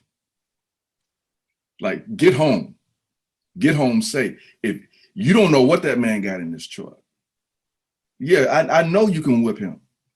I know, you know, but you don't know what he got under his seat. Right. You know what I mean? So get home. You know, even when you stop by a police officer, don't go back and forth with him. Right. Get home. If there's something worthy of making a complaint after the fact, then go that route. But as a parent, I don't care that your ego was bruised. Get home and then we'll deal with it. You see? We want you because home I want to alive. see you live. Mm-hmm. So that's my take on it. Okay. Did Cornelius go somewhere? Because he's another dad I wanted to hear from. I don't know if he's still on or not. But that was a great question. Cornelius, if you want to come back, you can say something on that. But that was a great question, Brandy. We appreciate you. Thank you so much, everyone. You're welcome. You're welcome. Great show. All right. Thanks. Thanks so much. Yeah, this is something to see. A lot of times we're dealing with this stuff, you know, privately, if you will. There may be other parents out there who've been wondering, you know, themselves, what should I do? I have these sons, and you know, you see these posts around here. I'm a mother of a Black son, you know, so you don't know what's all going on in their minds, you know, wanting to make sure that their sons are safe. And we know, and I'm not discounting, we understand that unfortunately a lot of our Black women have been taken from us as well. So we recognize that. But yeah, it's something to deal with as a parent. I can only imagine. I can only imagine. I can only think, you know, you all know I don't have children. I said, Lord, I don't know, maybe you were sparing me. I don't know, you know, from having children, but I can only imagine as parents how you all feel. You know, you want them to get home safe. You want them to get home, you know, without harm. And you know, like you said, Apostle, maybe it may be at the risk of your ego being bruised, so to speak. But as long as I have you still physically here and not your life being taken away by something, you know, dramatic as such. But yeah, this has been a tremendous. We are at our 2 hours. This has been tremendous tonight. I mean, and I thank all of my panelists, those that have come in, those that were able to come in and talk, those that had come in late and had to hop off. This was great because again, we're hearing from you all, and this is what I wanted to do. Annette wants to hear from you all, and so when you come on and you share with us, I don't take it for granted. I don't take it lightly. So many of you that are coming on now, you're going to have to rewind. I do see some that are popping in. And I appreciate Auntie San, I see you. Thank you so much. Let me just recognize a few people before we get off of here. Pastor CC, MJ Quinn, Shannon was on, Darius. I did mention Trenda. was with us on tonight. Of course, we know Brandy. There are other names here, and I'm just trying to catch some that I did not mention earlier in your comments too. So thank you, thank you. I don't know if anybody else tried to call, because I know Brandy said she couldn't get through. So hopefully that was not the case, that you were able to hear everything on tonight. But thank you again for joining us for this sixth session of this series. There's so much to discuss and to talk about that slides up under this heading. I fit the description. It is. And Josh, I bid you Godspeed, and I'm praying for you. You're just on my prayer list. You're a young man, and you have all this energy, and you want it to be directed in the right way, and we appreciate that. So we're yet holding you up, in your journey, and this is what you desire to do. And let me see who this is down here. Oh, okay, they're saying great show. Thank you, guys. I appreciate that. Elder Purnell, thank you again for taking your time out on tonight and sharing with us, and all that you've given us on tonight. We're taking it in, we're listening. Michael and Marcus and Cornelius. I know Mathais hopped on. I don't know, something happened with his audio, so I was hoping to hear from him on tonight, but we get it. Jabari and Matthew had prior commitments, so they weren't able to join us on tonight. The lawyer and the financial person weren't able to join us on tonight, but we again appreciate each of you. Apostle, do you want to say anything before we get out of here? Another great show. I feel privileged and honored to be counted amongst such an illustrious panel, as Brandy called them. And so, another great show. Thank you. Thank you again, and I do appreciate you for helping me out. You do that so well. So you don't need my help. I can call on my friend anytime, y'all. I can call on my friend. He's always there for me. I appreciate that. And I had a whole lot of, especially not no preachers now. Preachers like, okay, let me just preach. Okay, I'm not gonna go there. Anyway, guys, thank you so much for joining us on tonight on Facebook, on my page, also on YouTube. Some of you were listening over there, and then I had Instagram up. I appreciate all of you for joining us on tonight and sticking with us. Now, I'm going to ask you to go to my website. There are a few things that are coming up that I have going on that I want you to be fully aware of. So make sure you head to my website, GetcaughtinANetRadio.com. And this has been another great session, and I thank you again. And we're going to end with my jingle here.